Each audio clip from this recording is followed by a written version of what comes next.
छठा। ब्यावरा से कोलारस। आज यात्रा की शुरुआत कुछ देरी से हुई। घड़ी में करीब 7 बज गए थे।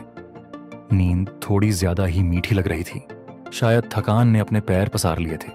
खैर, जैसे तैसे नीचे गोदाम में रखी साइकिल निकाली और दिन का सफर शुरू किया। ठंडी हवा चेहरे पर हल्की थपकियां मार रही थी, मानो कह रही हो, उठो, नई मंजिलें इंतजार कर रही हैं। रास्ते में एक होटल पर रुके। पेट ने धीरे धीरे दस्तक देनी शुरू कर दी थी। सोचा थोड़ी दूध से शुरुआत की जाए, लेकिन हमारी उम्मीदों पर पानी फिर गया, क्योंकि वहां दूध ही नहीं था। सड़क के किनारे दुकानों की लंबी कतारें थीं। हर जगह कार के पुर्जे, रंग बिरंगी लाइटें और सजावट की चीजें बिक रही थीं। ऐसा लग रहा था मानो सड़क अपनी दुकान खोलकर बैठी हो, लेकिन खाने पीने के लिए कोई होटल नहीं था। हम उत्तर की ओर जा रहे थे और ठंड ने जोर पकड़ लिया था। आज के सफर में देखने के लिए कुछ खास नहीं था, लेकिन मन में केवल एक बात थी, आज के मुकाम पर पहुंचना है।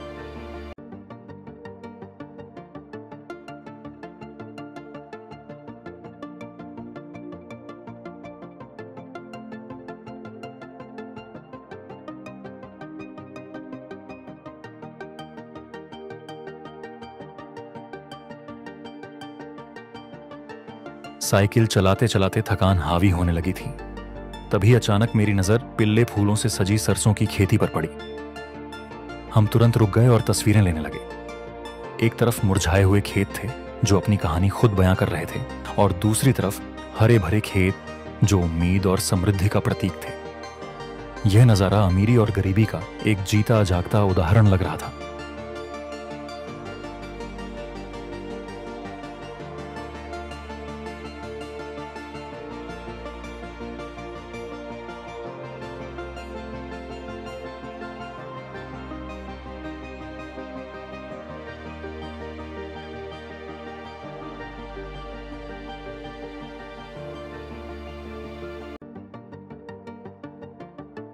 सुबह का सूरज चांद जैसा लग रहा था, हल्का, कोमल और ठंडक से भरा।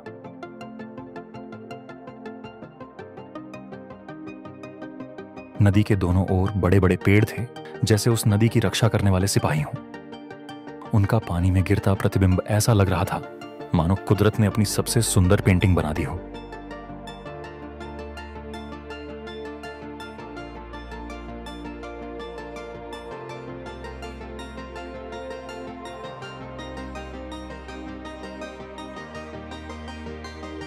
करीब 9 बजे हमें एक होटल मिला, जहां हमने भरपेट नाश्ता किया।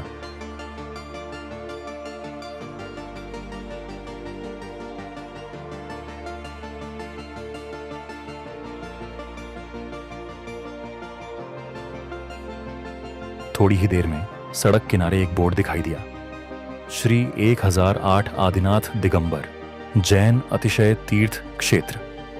ये देखकर हमारा मन दर्शन के लिए खींच गया। हमने तुरंत अपनी साइकिलें मोड़ी और मंदिर की ओर चल पड़े।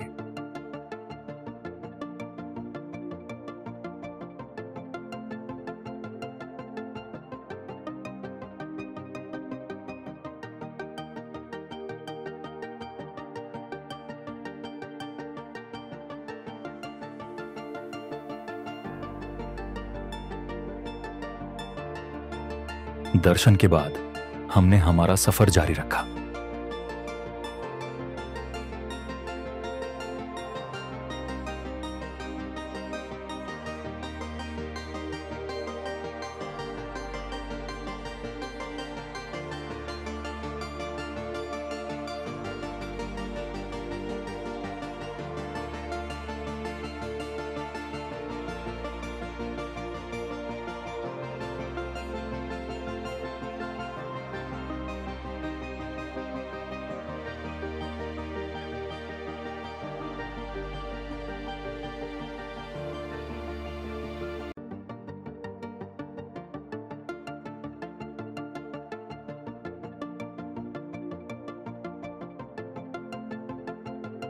सफर करते करते घड़ी की सुइयां लगभग 1:30 बजे पर पहुंच चुकी थीं और भूख ने एक बार फिर दस्तक दी।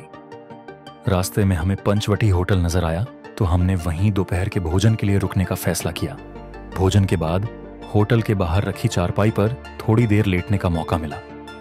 ठंडी हवा चेहरे को सहला रही थी और शरीर की थकान धीरे धीरे मिटने लगी। वह आराम इतना सुखद था कि समय का पता ही नहीं चला। जब उठे तो एहसास हुआ कि शायद हमने ज्यादा वक्त बिता दिया, लेकिन साइकिल के पैडल फिर से घुमाए और सफर को आगे बढ़ाया। रास्ते में कहीं कहीं हल्की चढ़ाई थी जो थके हुए पैरों के लिए एक और चुनौती पेश कर रही थी। हर पैडल के साथ शरीर थकता जा रहा था, लेकिन जैसे जैसे समय बीतता वैसे वैसे मंजिल करीब लगने लगती। कोलारस अब भी 80 किलोमीटर दूर था। कोलारस में लॉज मिलने के बारे में स्थानीय लोगों से पूछने पर लोगों ने बताया कि मुश्किल है, रास्ते में जहां भी रुकने के लिए मिलेगा वहीं रुक जाओ, नहीं तो शिवपुरी जाना पड़ेगा। शिवपुरी लगभग 60 किलोमीटर दूर था और कोलारस 15 किलोमीटर। अंधेरा हो चुका था। गूगल पर सर्च करने पर गणेश ढाबा का पता चला। वहां रुकने का मन नहीं था, लेकिन हमारे पास और कोई विकल्प नहीं था। मजबूरी में हमने वहीं रात बिताने का फैसला किया। इसी के साथ हमारा छठा दिन 158 किलोमीटर का साइकिल सफर करके समाप्त हुआ। अगर आपको हमारा ये सफर पसंद आया हो तो चैनल को लाइक करें, सब्सक्राइब करें और आने वाले रोमांचक वीडियो के लिए जुड़े रहें। धन्यवाद।